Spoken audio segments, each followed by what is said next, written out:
बाढ़ में गरीब गाँव बहू में के जब छोले बाढ़ आता भटूरे। है तो अभी तो गरीबी कम गाँव पैसे का बचाए चेहरा हैं, होता है। लेकिन जैसे ही टारगेट पूरा हो जाएगा वैसे ही सबको सरप्राइज दूंगी। फिलहाल चलो घर का सारा काम खत्म कर लेती हूँ। उसके बाद प्रीति घर का काम करने लगती है और देखती है कि उनके घर की दीवारें बिल्कुल खराब हो रही थी। काश कभी हम भी अपने घर की मरम्मत करवा सके और ये घर ठीक हो सके। कोई बात नहीं, अगर नहीं हो पाएगा तो मिट्टी का लेप लगा दूंगी, फिर तो सब ठीक ही हो जाएगा। इस तरह खुद से बातें करते हुए प्रीति घर का काम कर रही थी और वहीं दूसरी तरफ उसकी सास बाहर पड़ोसनों के साथ बैठी हुई थी। सोच रही हूँ अगले महीने जाकर शहर हो आऊंगी। सुना है कि वहाँ बाजार बहुत अच्छा है और कुछ जगह पर तो बहुत ही सस्ता सामान भी मिलता है। हाँ हाँ, बिल्कुल जाकर देखना चाहिए। मैं तो वहाँ पर 50 बार जा चुकी हूँ। वहाँ पर वैरायटी भी बहुत तरह की मिलती है, बस यहीं पर बहुत कम तरह का सामान मिलता है। अरे यहाँ पर तो क्या ही मिलता है, यहाँ पर तो कुछ भी वैरायटी नहीं मिलती है। सच कहूँ तो शहर जाने में भी कोई फायदा नहीं है। मैं तो दुनिया की मार्केट घूम चुकी हूँ, कुछ नहीं है। हर जगह की अपनी अपनी अलग अलग चीजें होती हैं। क्या कहा, दुनिया की मार्केट घूम ली है? अरे जा जा सविता, तू भी बहुत कुछ फेंकती है। अरे मैं कुछ नहीं फेंकती, तुझे पता है मैं अमेरिका, लंदन, पेरिस तक की मार्केट देखी हूँ। मुझे सब पता है कि वहाँ पर कौन से बाजार से क्या मिलता है और क्या नहीं। वहाँ के लोग बहुत सी ऐसी चीजें यूज करते हैं जो हम कभी इस्तेमाल भी नहीं करते। अगर ऐसा ही है तो कभी हमारे लिए कुछ क्यों नहीं लेकर आई? हमारे लिए भी तो तुझे थोड़ा बहुत कुछ लेकर आना चाहिए था ना। इस तरह शीला और सविता की बहस होने लगती है और मुझे तो लगता है जिज्जी हमें यहाँ से खिसक लेना चाहिए। अब इन दोनों की बहस को ज्यादा ही बढ़ गई है। एक फेंकने में लगी रहेगी तो दूसरी लपेटने में। चलो चलते हैं। सही मौका देखकर शांति और सरला वहां से खिसक जाते हैं। दोनों अपने घर की तरफ आ रही थी। बारिश का मौसम आने वाला है और बताओ तुम इस बार खेत में कौन सी फसल उगाने वाली हो? मैं तो सोच रही हूँ कि इस बार अपने खेत में धान ही उगा लूं। बच्चे भी यही कह रहे हैं तो सोच रही थी कि फिर इसी तरीके से कर लेते हैं इस बार। बाकी फिर बाद में देख लेंगे कि क्या करना है। हाँ बिल्कुल सही है। अब तो हमारे पास खेत भी नहीं है। जब से उनकी तबीयत खराब हुई थी तब से बस घर में इतने बुरे हालात हो गए कि बस ऐसे ही भगवान की कृपा से ठीक ठाक गाड़ी चल रही है। अरे तो ठीक गाड़ी चल रही है तो चिंता खाए बात की ले रही हो? बस गाड़ी चलती रहनी चाहिए, रुकनी नहीं चाहिए। इस तरह दोनों बातें करते हुए आगे बढ़ रही थीं। तभी उन्हें घर से उड़ता हुआ पतीला आते हुए नजर आता है, जो उनसे बस कुछ ही कदम आगे आकर गिर जाता है। अरे बाप रे, कौन है ये नालायक जिसने ये पतीला हमारे ऊपर फेंक कर मारा है? अगर गलती से हमें लग जाता और कोई नुकसान हो जाता तो इसका जिम्मेदार कौन होता? और छुपकर कौन वार कर रहा है? हिम्मत है तो जरा सामने आकर दिखाओ। तभी सामने वाले घर से लड़ाई की बहुत ज्यादा जोर जोर से आवाज आने लगती है, जिसके बाद शांति सरला को चुप करवाते हुए कहती है, मुझे तो लग रहा है कि ये नेहा और रजत के घर से आवाज आ रही है। हमें लगता है कि हमें यहाँ से चलना चाहिए। आज पता नहीं कौन सी टेंशनबाजी चल रही है उनके घर में। अच्छा तो इन लोगों का कमाल है, इसलिए छोड़ रही हूँ, वरना तो बिल्कुल नहीं छोड़ती। वहीं दूसरी तरफ नेहा और रजत के घर में बहुत ज्यादा लड़ाई चल रही थी। अरे अब बस भी करो, इतनी ज्यादा लड़ाई क्यों कर रही हो? और कितना सामान घर के बाहर फेंकोगी? या और कितने सामान का नुकसान करना चाहती हो तुम? क्या कहा? मैं ही नुकसान कर रही हूँ ना, लेकिन जो मेरी जिंदगी में हो रहा है उसे कोई नहीं देख रहा और ना ही कोई मेरी बात को समझने की कोशिश कर रहा है। सच कह रही हूँ, मेरे तो कर्म फूट गए हैं तुमसे शादी करके। पता नहीं कौन सी मनुष्य में मैंने तुमसे शादी करी थी। आखिर क्यों नेहा और रजत इतना ज्यादा लड़ रहे थे और नेहा रजत को इतने कटु शब्द क्यों कह रही थी? जो भी है, लेकिन रजत को नेहा की यह बात बहुत ज्यादा चुभ जाती है और वो उदास होकर वहां से चला जाता है। शाम को वो चाय की टपरी पर उदास होकर बैठा था जब रोहन वहां जाकर उससे बात करता है। सारी बातें सुनने और समझने के बाद वो कहता है, मैं जानता हूं कि तुम अपनी पत्नी से बहुत प्यार करते हो, लेकिन उसे भी तुम्हारे प्यार का इतना ज्यादा फायदा नहीं उठाना चाहिए। ताली कभी भी एक हाथ से नहीं बजती। तुम दोनों को ही एक दूसरे को सपोर्ट करके चलना चाहिए, वरना इस तरीके से कभी भी घर नहीं चल सकता। मोहन रजत को समझाता है और घर वापस आ जाता है, जहां तक प्रीति ने सबके लिए आज सूखे दाल चावल बनाए थे और जब वो सब को खाना परोसती है तो, बेटा आज तुमने दाल चावल के साथ आलू की भुजिया नहीं बनाई? नहीं पापा जी, दरअसल आज सब्जी खत्म हो गई थी और शाम को बारिश होने लगी थी, जिसकी वजह से मैं सब्जी लेने नहीं जा सकी। ओह अच्छा, कोई बात नहीं। जो स्वाद दाल चावल का है वो और किसी में भी नहीं। हाँ, अब तो बारिश का मौसम शुरू हो रहा है और अब बारिश का मौसम काफी जबरदस्त होने वाला है। कल की भी बारिश बताई जा रही है, तो मैं सोच रही हूँ कल कॉलेज की छुट्टी कर लेती हूँ। तुम्हें तो बस कॉलेज की छुट्टी करने का बहाना चाहिए और तुम्हारा पढ़ने लिखने में मन थोड़ी लगता है। ऐसा नहीं है भैया, मेरा पढ़ने लिखने का मन नहीं करता, मेरा मन तो करता है, लेकिन बारिश के मौसम में बाहर जाने का बिल्कुल भी मन नहीं करता, क्योंकि इतना ज्यादा कीचड़ हो जाता है और गलियों में पानी भर जाता है कि बस पूछो ही मत। कॉलेज जाने तक ही मेरी हालत खराब हो जाती है और सारे कपड़े गंदे हो जाते हैं, इसलिए मेरा बारिश के मौसम में बाहर जाने का बिल्कुल भी मन नहीं करता।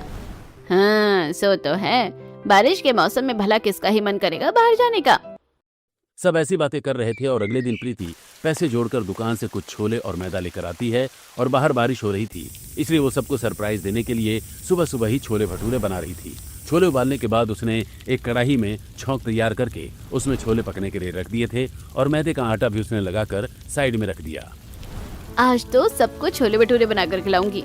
बड़े दिनों की मेहनत से पैसे जोड़कर सबके लिए सामान लेकर आई हूँ और देखना सबका चेहरा कैसे खिल जाएगा। शुरुआत में पहली रसोई में बनाए थे, सबको अच्छे लगे थे। उसके बाद जब सब उठते हैं तो अच्छी खुशबू का घर में एहसास होते हुए पूछते हैं, इतनी कड़क खुशबूदार खुशबू कहाँ से आ रही है? क्योंकि मैंने छोले बनाए हैं और आप सब जल्दी से मुंह हाथ धोकर खाने के लिए बैठ जाइए, क्योंकि मैं सबके लिए अभी गर्मा गर्म भटूरे भी बनाऊंगी। ये बात सुनकर तो सबके चेहरे खिल जाते हैं और सब बहुत ज्यादा एक्साइटेड हो जाते हैं। क्या हम बिना हाथ मुंह धोकर नहीं बैठ सकते? मुझसे तो अब कंट्रोल नहीं हो रहा, मेरा मन तो खाने का बड़ा कर रहा है, मेरे मुंह में भी पानी आ रहा है। हाँ भाभी, बिल्कुल, आपने तो सुबह सुबह हमारा मूड एकदम फ्रेश कर दिया। आज तो मजा आने वाला है। हाँ वही तो, रात को भले ही सूखे दाल चावल खाए थे, लेकिन अब सुबह अगर छोले भटूरे खाएंगे तो दिन एकदम आनंदित हो जाएगा। मैं जब तक भटूरे बनाने की तैयारी कर रही हूँ तब तक आप लोग तैयार होकर आ जाइए। चलो सब जल्दी तैयार होकर आ जाओ। बाकी दिन नाश्ता करने की इतनी ज्यादा एक्साइटमेंट नहीं थी, लेकिन आज कभी बहुत ज्यादा खुश और एक्साइटेड हो रहे थे, इसलिए सब जल्दी तैयार होकर खाना खाने के लिए जमा हो जाते हैं। और उसके बाद प्रीति सबको गर्मा गर्म छोले और भटूरे परोसती है और जब सब गर्मा गर्म छोले भटूरे का आनंद लेते हैं तो सबको बड़ा अच्छा लगता है। बेटा, सच में तुमने तो कमाल कर दिया। कितना अच्छा स्वादिष्ट नाश्ता करवाया है आज तुमने। तुम्हारे हाथों में तो जादू है। पहली रसोई पर भी तुमने इतने स्वादिष्ट भटूरे बनाए थे और आज भी तुमने कमाल कर दिया। हाँ भाभी, इंसान चाहे जिंदगी में कितना ही दुखी क्यों ना हो, लेकिन जब भी आपके छोले भटूरे खाएगा तो आनंदित हो जाएगा। बिल्कुल, इन्हें खाकर तो मजा ही आ गया। सच में आज का दिन तो सबसे अच्छा था, जो हमारा पसंदीदा छोला भटूरा खाने को हमें मिल गया। इस तरह सभी बड़ी खुशी से छोले भटूरे खा रहे थे। अभी हमने सबकी छोटी सी जिंदगी की एक झलक देखी, लेकिन कुछ ही पलों के अंदर इन सब की जिंदगी अचानक से बदलने वाली है। सब लोग खेत में अपना अपना काम कर रहे थे। कोई धान बो रहा था, कोई ज्वार और कोई बाजरा। सब अपने अपने काम में मगन हो रखे थे। अरे हमने खेत का तो काम कर लिया, लेकिन सोच रहा हूँ कि क्यों ना अभी खेत की सिंचाई थोड़ी सी नदी के पानी से ही कर लेता हूँ। मुझे लगता है कि तुम्हें अभी खेत की सिंचाई नहीं करनी चाहिए, क्योंकि आज बहुत जबरदस्त और तेज बारिश बता रखी है, और अगर तूने सिंचाई कर दी और ऊपर से और पानी आ गया तो सारी फसल खराब हो जाएगी। अगर बारिश नहीं हुई तो हमारी फसल का तो सत्यानाश हो जाएगा। दिन की भी बारिश बताई थी, लेकिन बारिश तो हुई नहीं। और कैसे मौसम विभाग वाले होते हैं, जिस समय जो मौसम का हाल बताते हैं उस समय तो वैसा कुछ होता ही नहीं है। कोई बात नहीं, सिर्फ आज रात का इंतजार कर लेते हैं, क्योंकि अगर जबरदस्त बारिश हो गई तो फसल को बहुत भारी नुकसान हो जाएगा। इस तरह दोनों बात करके घर वापस आ रहे थे। वहीं दूसरी तरफ गली में एक भिखारी दर दर भटक कर खाना मांग रहा था। कोई इस भूखे को खाना दे दो। वो पड़ोस की एक अमीर महिला का दरवाजा खटखटाता है, जो गुस्से में दरवाजा खोलती है। क्या है? क्यों अपने गंदे हाथों से मेरे दरवाजे को छू रहा है? माई, कुछ खाने को दे दो, बड़ी भूख लग रही है। पिछले कई दिनों से कुछ नहीं खाया, कम से कम एक सूखी रोटी ही दे दो तो थोड़ा पेट भर जाएगा। चल भाग यहाँ से, मेरे पास कोई खाना वाना नहीं है। मैं तुम जैसे फ्रॉड को अच्छे से जानती हूँ। तुम्हें कमाने की तो आदत होती नहीं है और सिर्फ बस मांग कर ही खाने की आदत होती है। जाओ यहाँ से, यहाँ पर तुम्हारे लिए कुछ भी नहीं है। उसके बाद वो भिखारी उदास होकर आगे बढ़ता है और प्रीति ने ये सब देख लिया था, इसलिए वो उसे रोकती हुई कहती है, आप जरा रुकिए, मैं अभी आपके लिए खाना लेकर आती हूँ। उसके बाद प्रीति घर के अंदर जाती है और भिखारी को खाना ला कर देती है और कुछ बिस्कुट के पैसे भी देती है। आपको बाद में भूख लगे तो बिस्किट खा लेना, और कभी भी अगर कहीं से खाना न मिले तो आप अपनी चौखट पर आकर कभी भी खाना ले सकते हैं। मैं आपको खाना जरूर खिलाऊंगी। इस तरह सब लोग अपना अपना काम कर रहे थे और रात को अंधाधुंध तेज बारिश होने लगती है। खिड़की से गरजते हुए बादलों से कड़कड़ाती हुई बारिश को होता हुआ देखकर महेश खुद से कहता है, अच्छा है कि मैंने राजेश की बात मान ली, और अगर उसकी बात नहीं मानी होती तो बहुत बुरा हो सकता था। लेकिन बुरा तो अब और भी ज्यादा होने वाला था। बारिश इतनी ज्यादा तेज होने लगती है कि मानो वो रुकने का नाम ही नहीं ले रही थी। वहीं दूसरी तरफ नदी में भी पानी का उफान बढ़ता ही जा रहा था। क्योंकि उसके आसपास के बरसते बादल फट गए थे, जिसकी वजह से पानी बहुत ज्यादा गिर रहा था। इतनी तेज बारिश होने की वजह से गली में भी पानी ठहर रहा था और रात को ही लोगों के घरों के अंदर पानी आ रहा था। अरे आज एक ही दिन की बारिश में इतना ज्यादा पानी घर के अंदर आ रहा है। सच में भाभी, हमने तो कभी सोचा ही नहीं था कि ऐसा भी कुछ हो जाएगा। अभी पहले जितनी भी बारिश हुई थी उसमें तो ऐसा कुछ भी ऐसा हाल नहीं हुआ था, और अब देखो रात की एक बार की बारिश में ही क्या हो गया है। लगता है आज सबको चारपाई पर बैठकर ही रात गुजारनी पड़ेगी। कोई बात नहीं, जैसे ही थोड़ी सी बारिश रुकेगी वैसे ही हम पानी बाहर निकालेंगे। वहीं दूसरी तरफ नेहा के घर में भी बवाल मचा हुआ था। पता नहीं कैसी मुसीबत है, एक तो पहले ही जिंदगी इतनी खराब चल रही थी और ऊपर से अब इस बारिश के मौसम में भी दिमाग खराब हो गया है। मुझे तो कुछ समझ नहीं आ रहा कि मेरी जिंदगी में आखिर कुछ अच्छा क्यों नहीं हो सकता। तुम हर चीज में इतनी सारी परेशानी क्यों ढूंढ लेती हो? सिर्फ हम ही अकेले परेशान नहीं हो रहे, पूरा मोहल्ला परेशान हो रहा है। जरा खिड़की से बाहर देखो तो सही कि कितनी ज्यादा बारिश हो रही है। मुझे कुछ भी तर्क वितर्क देने की जरूरत नहीं है। कुछ ऐसे भी घर हैं जिनका बारिश की वजह से थोड़ा सा भी नुकसान नहीं हो रहा है, तो आखिर हम उन कुछ चुनिंदा लोगों में से क्यों नहीं है, बताओ जरा।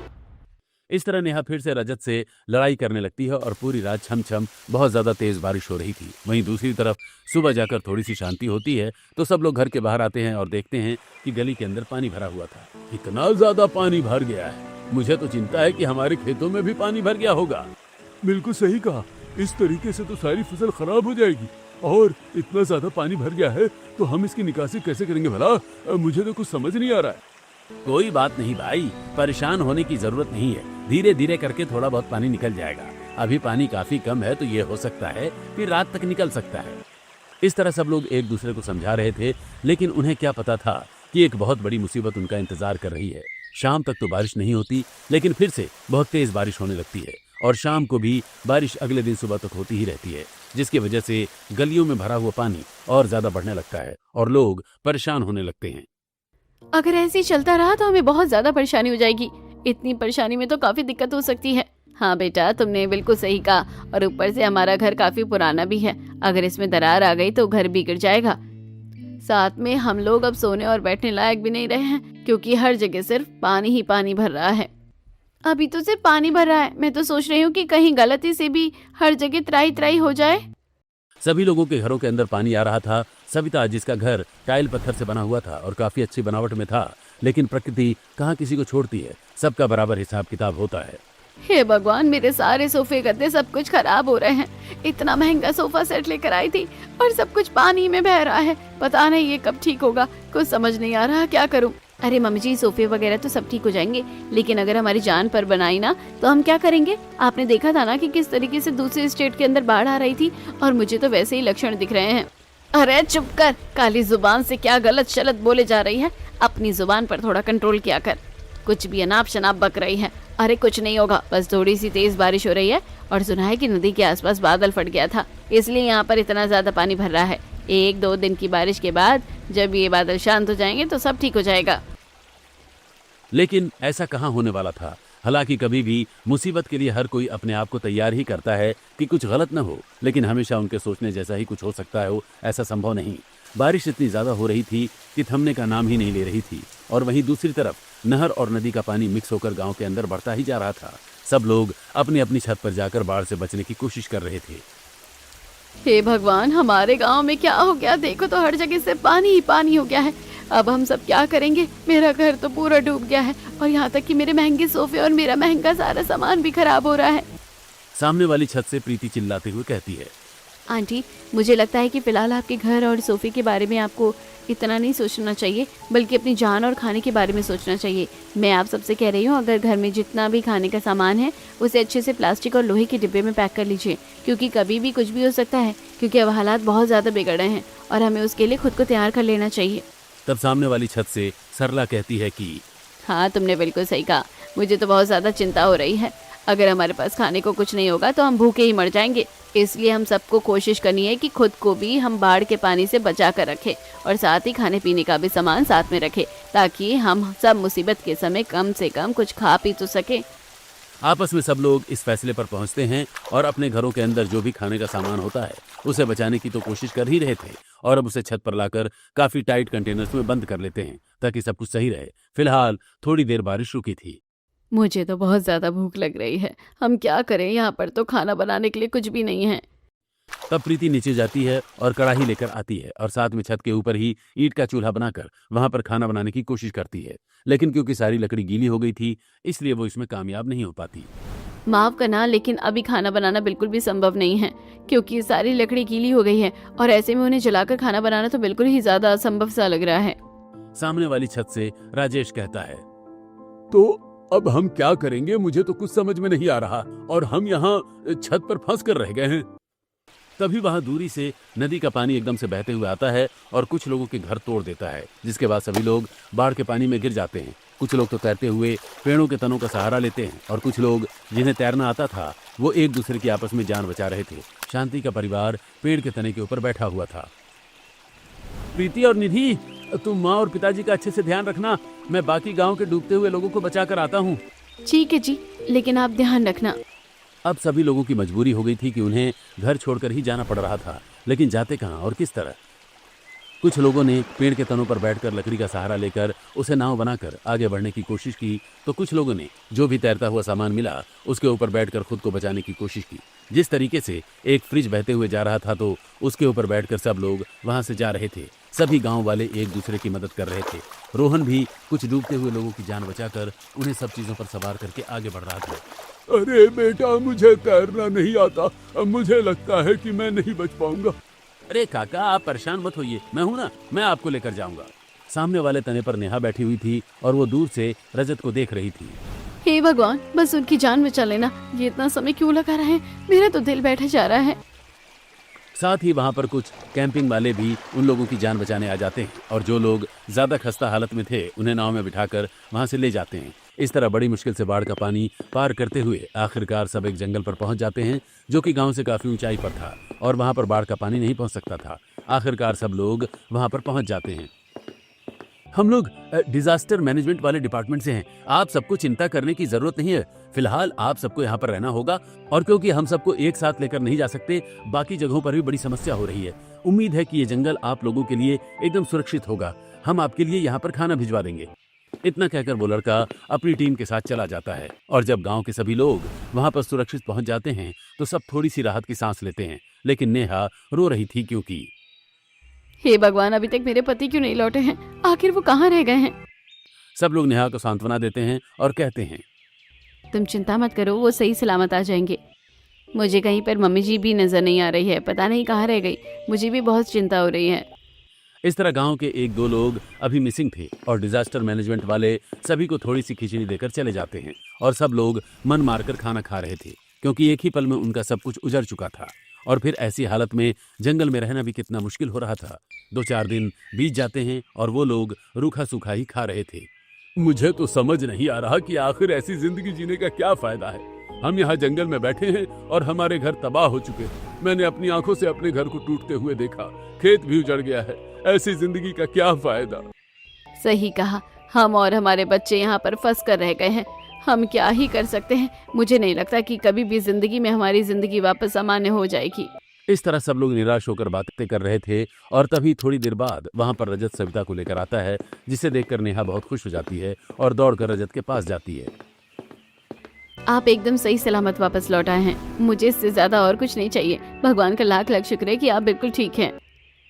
कमाल कर दिया। मुझे तो लगा था कि मुझसे शादी होकर तुम्हारी जिंदगी एकदम तहस नहस हो गई है। मुझे नहीं पता था कि मुझे देखकर तुम्हें कभी इतनी खुशी भी होगी। क्यों नहीं होगी? आखिर पैसे कमाने के लिए आपसे लड़ना मेरी अलग मजबूरी और अलग बात है, लेकिन परिवार के सदस्य के बिना रहना संभव थोड़ी है। एक तरफ नेहा खुश हो रही थी तो वहीं दूसरी तरफ सविता बहुत ज्यादा दुखी हो रही थी। मेरा घर टूट गया। इतने महंगे सोफे लेकर आई थी, इतना ज्यादा पैसा लगाया था, सब कुछ तबाह हो गया। मुझे तो समझ नहीं आ रहा कि अब हम कैसे जिएंगे। मुझे तो जीने का भी कोई फायदा नहीं लग रहा। इससे अच्छा तो घर के साथ मैं भी। सविता आगे कुछ बोल पाती कि उससे पहले ही प्रीति उसकी बात को बीच में काटते हुए कहती है, बस बहुत हो गया। आप सब इतनी बहकी बहकी बातें क्यों कर रहे हैं? क्या आप लोगों की जिंदगी किसी भी चीज से ज्यादा जरूरी हो सकती है क्या?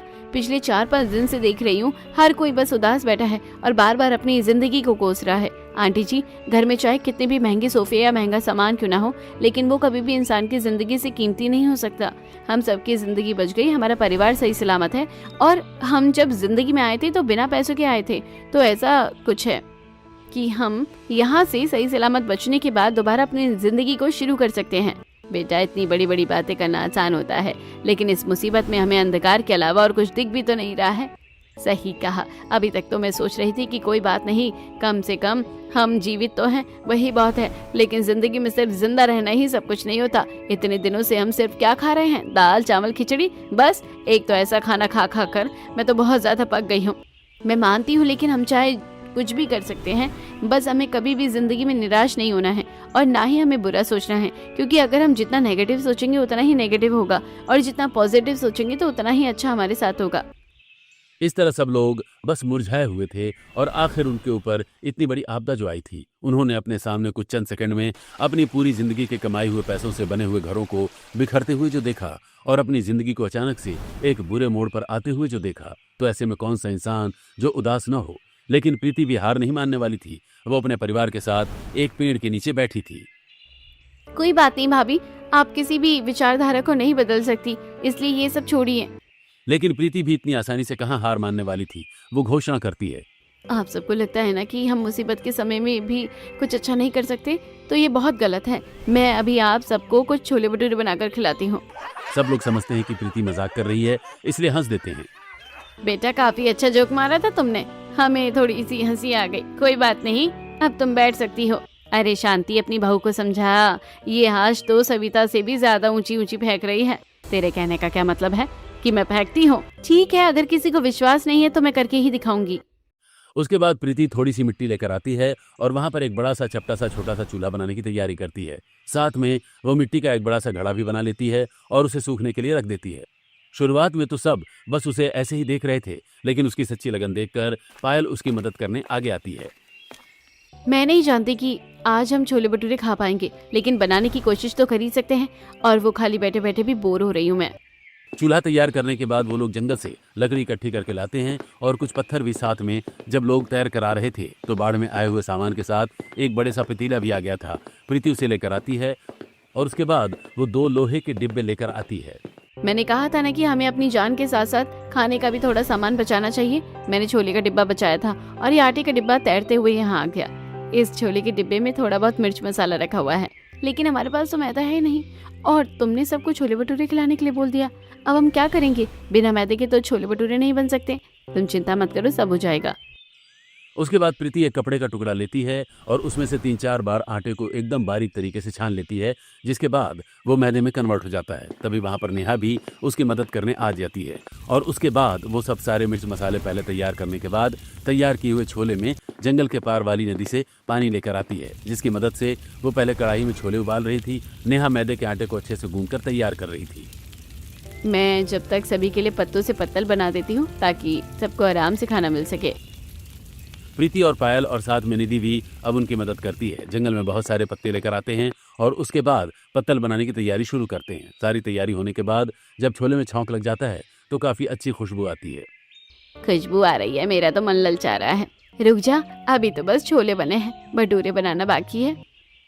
लेकिन थोड़ी ही देर बाद सब्जी सभी के पत्तल से निकालकर और थोड़ी सी मिट्टी के घड़े में निकालकर रख दी जाती है। उसके बाद कढ़ाई में तेल डालकर छोले भटूरे बनाने की तैयारी की जाती है। एक साफ लकड़ी को ले लिया जाता है क्योंकि वहां पर कड़छी तो थी नहीं। इसके बाद हाथों से भटूरे को बड़ा करके आराम से कढ़ाई में गर्म खौलते तेल में डाला जाता है और लकड़ी की मदद से उसे पलटा जाता है और निकाला जाता है। एक साथ कई सारे भटूरे डाले जा रहे थे। इस तरह छोले भटूरे बनकर तैयार हो जाते हैं। इसके बाद सभी को एक एक करके छोले भटूरे खाने के लिए दिए जाते हैं। कितने टाइम से लोगों ने ठीक से खाना नहीं खाया था, इसलिए खुद को रोक नहीं पाते और खाना शुरू करते हैं। अरे बेटा, तुमने तो सच में कमाल कर दिखाया। ये तो बहुत ही ज्यादा स्वादिष्ट और लाजवाब है। क्या बेटा, मुझे थोड़ी और सब्जी मिल सकती है? इसे खाकर तो एकदम हम आनंदित हो गए हैं। जी बिल्कुल रोहन जी, आप एक बार सबको सब्जी डाल दीजिए, हम जब तक और गर्मा गर्म भटूरे बना रहे हैं। रजत और रोहन सबको खाना सर्व करते हैं।